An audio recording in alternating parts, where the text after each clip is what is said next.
El frontal d'Ix és un paral·lel molt clar amb el frontal de la Seu d'Urgell. Si es posen un al costat de l'altre es veu clarament què es vol dir quan són obres que provenen d'un mateix obrador.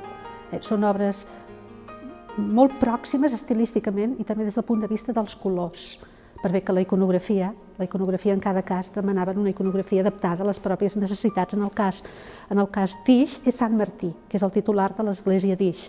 Aquí, a més dels apòstols, disposats aquí d'una manera, amb una mena de requadrets, com si fos una peça d'orfebreria, a més dels apòstols hi ha Sant Martí, partint-se la capa amb el pobre, Sant Martí dret, és una iconografia antiga, també hi ha la més corrent de Sant Martí a cavall, però aquí apareix dret.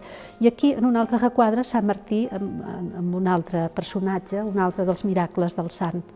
I el repertori també, en correspondència amb el frontal de la Seu d'Urgell, que ve del mateix taller, és clar si es posen les dues obres en paral·lel. I al mateix temps, si es compara amb altres obres, llavors es veu que de tallers n'hi havia molts, vull dir, i que per tant, en aquest cas és claríssim.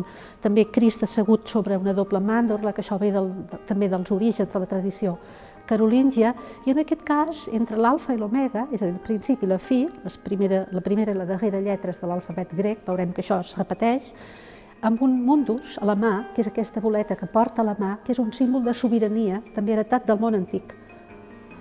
Ho porta a la mà amb què beneeix, porta aquest símbol. I bé, és una obra extraordinària d'Ix, de la Cerdanya de la Catalunya Nord.